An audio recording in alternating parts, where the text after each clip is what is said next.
TOMTV bu meng tabiri ba pumna mapu taram okchari ngasigi musical reverberation da khudol tamjagadari ba pudunu lakchari basi akhoi Meitei isai da saruk chauna pham kanbiri ba akhoi pumna makna ikai khuna jari ba oja Lourembam Mahisur Meitei khudol tamjage han makta da TOMTV gi maikai degi oja bu taram okchari khudam jare pumna थागचरी ओजा अखोई programme सिबु हौदोक चबोइना ओजागी पोकना फमलमदम इमा बाबागी अदि लोइनबी इचा क्याना सुइ हाबेदो हाना थंबी ऐसे Thoubal district की मनुंग चना लेबा सरंग पाट मनिंग लेकाय द पोक्से इपागी ममिंग Lourembam तिकेल अदे अपोपी Lourembam ओंबी कबोकले ऐ सिलेना मरी पोए ऐ सिलेना मरी की मनुंग दा ख्वाइदगी तोन तोले दुगा अयुम पाजरे सा nupi ani ma da tomba nupa amaga sa hums laisare thaga cheri loine bigi mingsu thambi neroda yam nuaije oja khoi oja je hoji khoi assistant khoi ge professor of Manipur University of Culture da su to khoi oja oina su pubiri masidai sa khoi isa gi sahi kaya degi oja sin ha so biri isa gi sahi kaya degi isa gi lam sida khongda bi rakhibno habi su happy thambi isa gi sahi tara suluk pasai de gidi adum yam ngang wena yam nawrige matam dagi hongni sai se dum tawjare daga dum hosipo dum lepta chathajari haitare yam nuaje oja al khogi viewers sing sida ahamba khudol loina isem tang khudol tambiu aina saksa gadar bai sai se khogi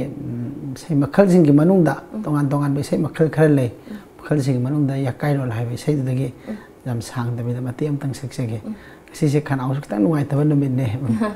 हम सांग success रहे के हौरो हौरो पारी खोई मतम गीत हौरले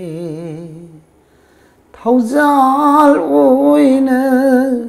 लेबलरी थौजान ओइन गाल रे हौरो हौरो पारी खोई मते खितम थांजगे थागचे ओजा याम नुआइजे ओजा अखोइगी मैतेगी सहीसिना अखोइ लुहोंबदसु अदेगी मया मखल मखल सकपीरी अदो खोइ लुहोंबदा मैतेगी सहीसे सकप मतमदा अखोइना खंगजदबा खोइ हौरकपदा मागी मतांग मतम खरा लेबिरी सुसोइ सोइदना कानबा यादबा मतांगसु लेबिरी मसिगी मतांगसा हौरकपसे खितंग समलपा मतेंग तंग थंबी खोइ लुहोंबदा सहीबे सहीसे सेंगना हाइरबदा मिगी कनो गौरगी लोन दा हाइ तारे न संकृतल मा हौबा हाइबदने दे सहीसे मा हौरकपदगी खोइ सुम सक्थबसिना मागी तोंगान बै सहीसिगी रागा हाइबा मलैनी रागा ताबा हाइबा मलैनी तोंगान तोंगान मागी सीरियल खर लई मसिगी सुम सक्थरकपसिद मेन सागतपा अद मेन थाबा अदगी मेन थार कासिदा इसकोगी तोंगान मेन कुपता मेन कुपसिदा खोइ सहीसिगी तोंगान बा कइनोम ख एपिसोड अमा लोइरे हाइतारे सिसिदि सिरिगी मथांग सिदैदि खोइ लुहोंबगी थौरम ओरगना लुहोंबगी तोंगान बा थौरमगी सही परेम चथगी असमै दौदना सोराकी लाना थौरमगी सिजु सुमाइना मथांग मथांग चथगी लैबा अदुगा सही सही हौबगी कदोसी सही संकृतल अमा हौबगी मिमोन संकृतल हाइतारे खोइ सही थौरम परेम अमगी थौरमगी सही हौबसी मसिदि अमगा अमगा से यामना लोइना माने अदुगा लुहोंबा लाइन दगिदि लुहो सही लुहोंबगी इबागी तोंगानबा कइनोमा तांकत अमा लोइबा मतमसे सिदगिदि लुहोंबगी सही ओरना लुहोंबगी तांकलम चथगिदि मथांग मथांग सिगुम सने बिसि तोंगान तोंगान लei yam noje oja ahoi ngasigi musical reverberation se isai ne khudol tamjabagi tanja du ahoi guest degi khoi khudong jab log jog doine aduna khoi amuka so khoi isai amtang ojana pambi ba amtang khagat pira khudol tambi have samjagi aise puning warak pada yum pham oiba sei matem khatang ai tawjagi adaga puning warak pasigi matang da kai amtang ai isai sigi puning warak pasi krai bu ko ge na hai matam se da khoi me basi bale magi pibung dagi taibong pal si the khongdara bam namit si dagi apam banung si ba kalak pa sawning banungai ba napal mayai taruk ki thabunai liklang paring sina khoi me bi siraga naksam sida siraga la hai siraga la ko sida gi de hai liklang paring sina siraga matam sida khoi sigani na gani khanda ma kai ai gi ta khallaga isa gi da ta khallaga puna maksi loina ba hingna ba ngata ai khang de khang mi pung puding maksi ando puna mak mayam sibu nong madi khoi si sidori ne sidori ne si kaw thungna ra gani le si ando isa gi pungning sida lam hela ba ai gi pungning si sigum mayam ma tongan ba isa gi wajab ta khallu ba mayam puna mak ai gi lam hela ba pungning sibu warak na ba gi da makta control tong na ba da sak pa isai do sibu ni pungning warak ba hais yam nuwaje oza khoi puna ma ta sa phangzage khudo tambi kanagi paukhunno kanana nangbu tharakpano taibangi kaithel mayai sida karibu laige lakpano kanagi paukhunno launam bagi kaithil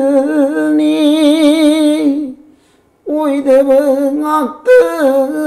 yun bani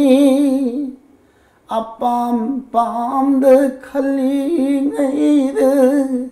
numit sum sum dakhini kanagi paukhunno sigum bai sai makhal se asibuni puling marakpa hai khay khang la masih se hai bi se makhal atopa ga dilai bi bro za masih ipa amani hai bi puling marakpa gi sai sida yam masing thingam dana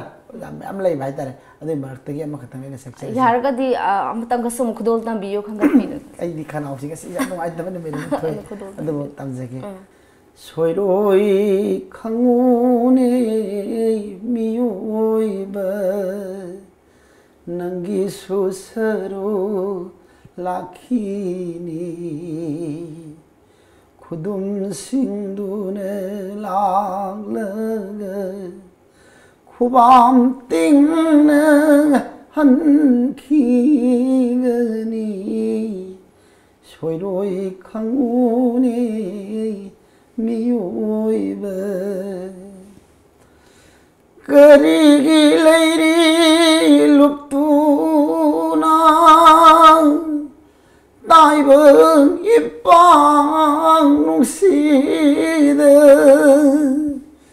nungmadi soiroi khangune soiroi khangune miyoiba pusi singjina loirabada aigi kana lairaroi sagena tei isa isu punamaksi arimbani soiroi khangune miyoiba thaka chere oza yam nuai jai puning yam nukshiba su phangzai se ja ta sa matam da la yam phawni khoi myang gi so jan khodol tam bi bas makha ta jarok poina oza hoi meitei gi khoi gi sman isai sakpa se sisiga hoi khena ba khara de dum gaur ga su lai biram gani ado masdei sa khoi na mu khangjaning isna khoi gi sora ta sakpa matam da khoi makhal mathen gi mayam ma su sakpi nari ko adei da oza hoina khoi sakpi ba matam da khoi gi marak ta khoi mi sora changba ya de kai naga haiba timing ma khak khoi sora chappa de thengna jai adu maram ji de khoi pak sang na di kari ginu haiba si khoi khacharakli ba khoi anam na di khangja ba kara wajai haiba tang madu matang da samlapna takpi raga madum su tang khodol dam masi changba ya de haiba si khoi ahan ma makta da sora hai tai mayam kamal na meitei da di masi lalan tharam ko masi da khoi raga hauba matam si raga sigi tongan ba magi nungbi wakhalo lom khale maramdi raga kadai bu kauge haragade koi ngasi tawdori ba thorom dumbagi yam mapung oiba pungning dagi puna moktai khwai dagi mel oiba ihal hana puthorap pungning dagi tholak ba chauba boto ma sagalak toi haidi haksang ma sagalak pugumba chauba pora ma oi masigi site da koina banga oiba yade gan haiba banga haibadi kai ba haibadi dra banga oiba yade haibadi masde kana amta koi silent le rakanda ma yam stamin le rakanda masigi raga se hobu matam se raga sauba surata horesti 45 minute ko masangi masigi matam sita de koi kana amtana lang ba yada ba sagi artist sing su jam puning da tongan ba to pa puning sang na pung su gairi sei su gaire puna masle kan dam koi thobu su gaire de audience sing su gaire puna maksa am tamin na ing na sing na sagi potum sagana ba hona ba da to thorom do magi yai phanungai tangkhale ba thorom do magi kai da ba toy da ba yam pung oi ba thorom si raga swasi da oi ba andonga si matam sida de khoi kana ta sang ba ya de khote hai ba mele adu natana adagi amuksu khoi ge kari gum matam da pung solom gum ba taw matam si sida su dum musik audience sing ji de sagi tongan ba mai ge masa masa ge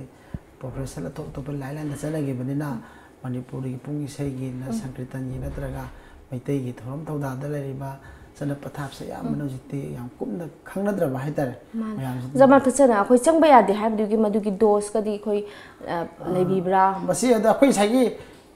aina se bango be ya de haib kai be ya de da saduk yam lu na saga leba potu ma da kai gar ga di puna maksud kai re dana da masi kana da mangje sei thobu du su magi ka suk akhoi tawriba thorom si kari gi damak tano hai kanda aphanuai tangkhalai ni adagi luhong basu aphanuai tangkhalai ni sorasu sagi sigri be mung da awana texelan janba buna mak kokse ra gi na tawri ni adoga sida natana artist weri be sei ba pungi be khoi da su basi kho ja sing ta pi rak da kai heidi sada tengba li ai sada natra ka su isa isu da tengba li yana ko na effect lak pai tare chuma lei bani na basi ta hoi de na khon ya kana takpi yam noi je da har be se je koi horok pa je khudol tambi ba yar ga di sigi di khudol tam khitang pharak ta ni hai ba de ma gi tongan ba makhala mo wen lei ba isai wen sak pa ya da ba asai gi sur da wen lei ba hai tare ismai wen da lei ta ba sanj da di am tongan ba me am lei ki ba mai wen bu thok ya da ba khoi ke su kai je di oza alo zana sum khagat pi daga nungai ga do ba khoi audience sing da su khoi kana ja ho ga do ba nungai ga ta ba su nungai ja ga do ba khastang khoi kudol tambi isai khoi viewers sing sina su khitang ta ja ba da isai se Meitei isai da lei ba salai isai da lei ba isai makhal sing sing manung da khoi malem sai tha hai ba di malem ma gi masak matau phajar ba phije le teng khoi Meitei le ma gi sing pa turel Fajaba puna maksi sai tharaga sakpa khudol tam tang sai tha sai malem nei magi fajaba se yengba da puning noli de malem nei magi fajaba se Tamyan kuri silpa Simyan ngan ning thiriba Malim lai magi phajaba se Urau da thokpa thajagi Ning thiba mangalu badang Tharik thana nuksariye Yengbada puning noli da Meitei lai magi phajaba se Inung nongal Tamlak pada sing khaina phidu hulak pada nganu thangong yai phabina yeka oiga thana dana zanasina warina lục tao mai cây pang giờ khi về yên vỡ đập buông nên nụ mô lì lệ mi tay lấy mơ ghi phá giờ bơ xe Haga cheri oza makata na khoy mo wari sana mine kisi hatang break masam tang luminasi viewers break masam tang luminasi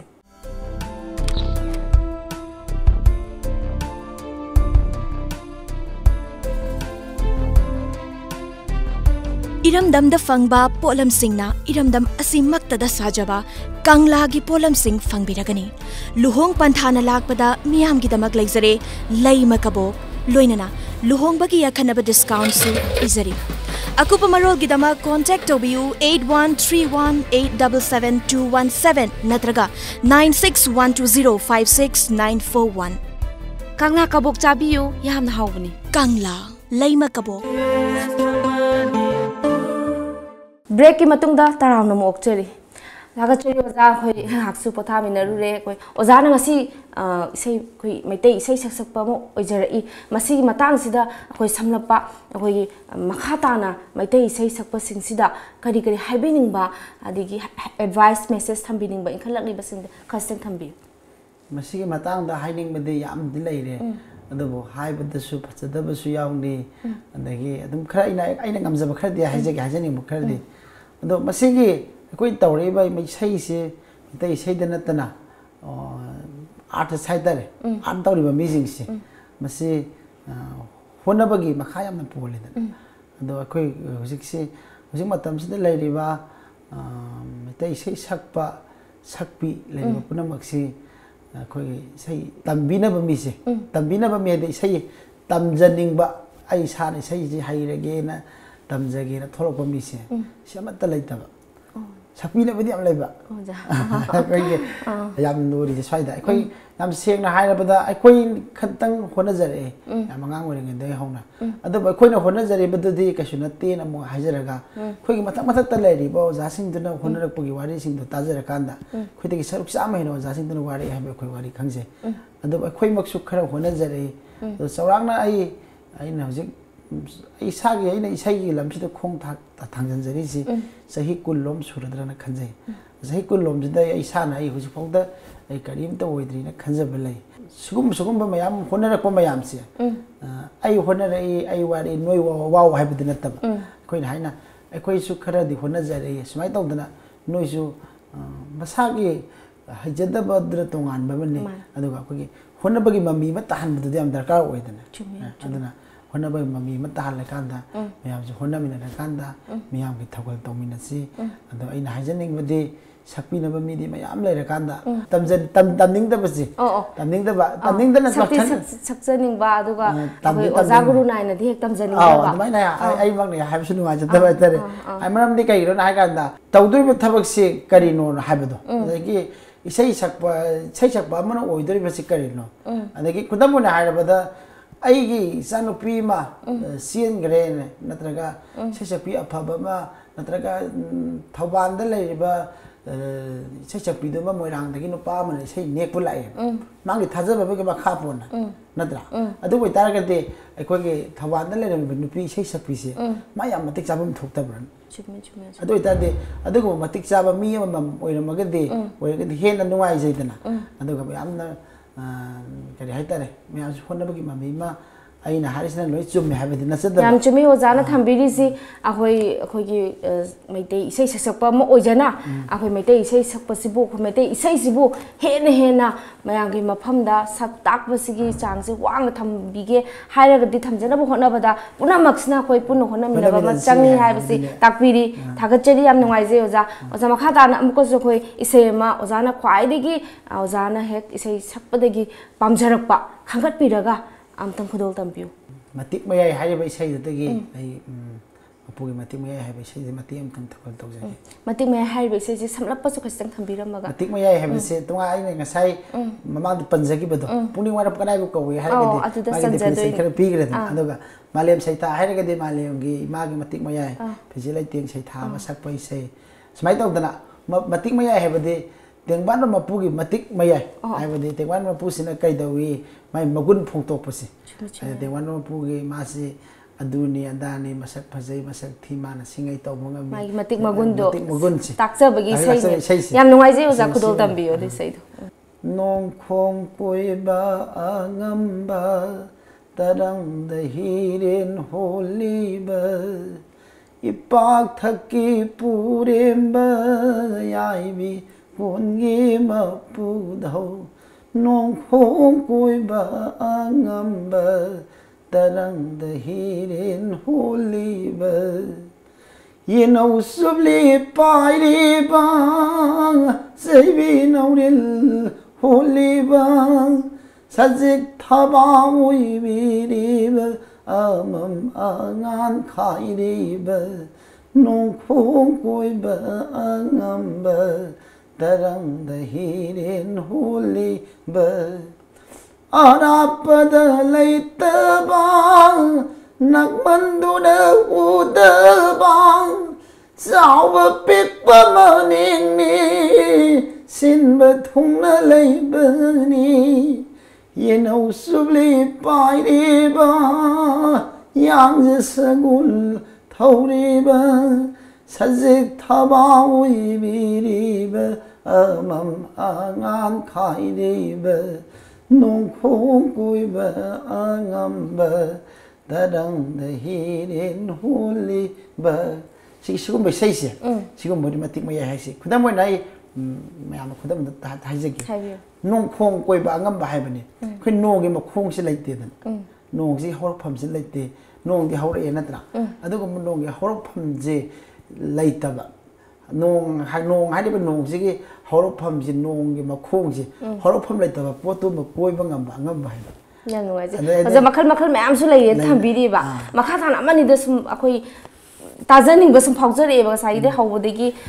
ताकपिरी अद मते मते खतंग ओरसु अमनदंग मुस्कुदोल तंबियो मसिगो सिगो वाइ मखा सथा जाइगे अदबा नोंगी मखोंग से अखोइगे हौरफम कारफम लेतबा हौफम लोमफम लेतबा अदुगुंबा नोंगी मखोंग दु मकोइबा ngamba हाइदे मासी मागी मतिक मयासे के am सावरगे अदबे तरंग दे हिरेन होली बाय तरंग अदि हांग हांग बाय टिंग टिंग बाय को को पुसी मसी तरंग हाय खंगने अदे ही सिदि सिंग दे होन गदे बनेबा अदे मादे तरंग दे ही होन बंगम है मासे दुकी मतिक ताव बंगमबा मागे अंगमबा मागे सैथाजबै सैदबो मतिक मयाय ना खोइना सैथाजोजा अखोइ अमनिगा अमुक मैतै इसैगी अखोइना थमजरिबा नोंगुबा फिलोसॉफी हैतारे नोंगुबा अखोइ वांगुलोनसि असले अखोइना थमजरिसि सिमतंगाइ थमजगे पलेमी मासी अखोइ लाइनी अदगी पथौइ पासिना तिन्नी हैबा लाइरम तिलम हाय अदो तेंगबानबगी मपुइ पुरोइ सिदबसि मासी फंगनबा अखोइ थिरकप मतमदा लाइ तिन मसक खंगदनदि तेंगबान मपुसि फंगबा यारोइ हाय अद लाइ सि कनानो नाय काना पाक चावरबा कोरौ मालेम सिदते अखोइना खामी मैरा पाइरगसु लाइ सि थिबा फंगोइ हाय अखोइगे ओजासिंसिना अखोइगे मै थंबिरमिबा अखोइगे नोंगिबा वखलोनसि मै फिलोसॉफी से खामी मैरा पाक चावरबा कोरौ मालेम सिदा खामी मैरा पाइरगा लाइ थिबा फंगोइ अदबो लाइ कना ओइरमदे अइबो थाबम तराना पुबिरकपि पले मासे अगी लाइनि है मरमदे पले मान लाइनि हाइबसि मतौ करमाइना हाइगदगे हाइबा मतमसिदा अखोइगे ngasi khoi myoibana nirudana pibiba kanamta yaude hangudana takpidaba kanamta yaude do pali masidi masagi masangudadi nirudana pibiba hangudana takpiba imana sembiba ngantani imasi kanano na harakanda min uba tarang tarang uba lai do sibani khoina sai thasarisi masi khoina karmaina proof pigadage ima laini na haibasi kamaina pigadage haibage सिगी लाइरम Tilam की सही से कितंग अवाय खुम तंगबा मसंग अदु बोय मते कितंग कुदोल तंबियो यामना मते से कितंग तौजगे कगे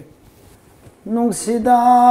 खोयुम lining सिरपा पोइरै फाथिरक प थमा याय Virel सिदबांग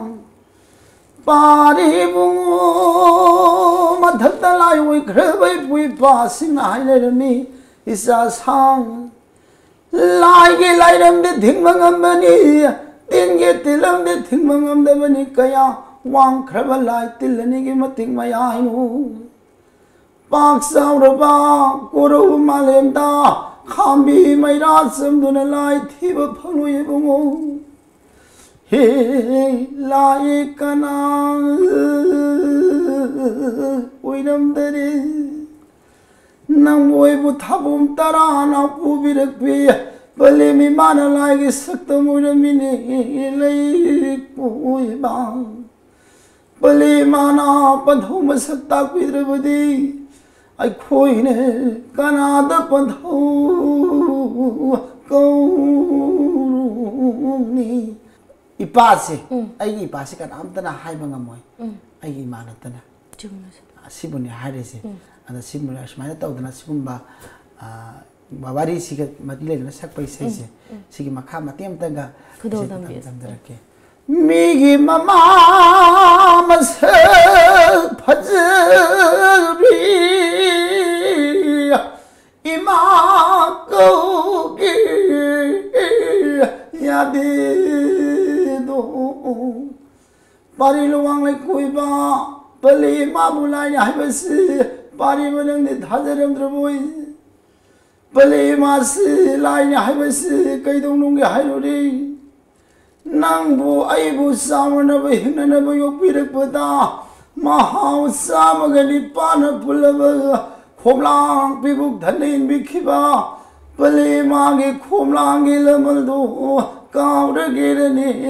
레이 보이방 빨리 마불라이 하이버스 따이방 빠르마이 쿠네 세이 타오기 로이바 컴면 아이바네티 이마나 라이 오락보기 와리 시에시네 술로이드리 아이나 띵캉유레 아유 이망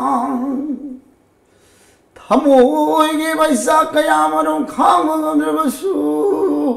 아유 이망 빨리마나 마파리바 몽기도 먹다 와즈버스 가야게 맞대 와즈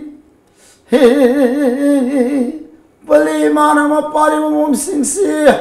옥스누 싱스누 마마나 먹어비럭딜스누 미금이 많으서는 하려두나 빨리 말하면 빠리 몸 신고 상호이는 떠나 풀어보면 땅들 이 많은 풀이 누먹더래 이마게 피지 빠이르가 아이고 이마 이르게 세기 세나 칸키버니고 미오이버 Ozano takpiri sakpirisna akoi tasengna nupi haisibu phoi malem asida kadai phawwa thodangsi lobirami thodangsi lauri haibasi ozana su mayek sengna takpiri adam thagachari oza khoi punamak sing asibu khoi hanna amka su khoi yingbiriba khoi beer singsida khoi ningsing bagi tanja asi bibi beida makta haningai tana thagarba phongdok chari ngasi goina di khoi tom tv na khoi khudol tamjabagi tanja asi khoi oza dei su kaina ba thanglosage khoi tom tv gi maikai de chamnaba ge pamper khudol tamjage yam nungaijei oza khoi oza dagi amko sona kaina ba thang lojeri viewers akhoi gi tom tv har tata sky da phangbiram bado hoje hoje airtel gi 646 channel da amuk phangjare mayam na waro biroi amko so hana ngasi gi oina di kaina ba thang lojeri thank you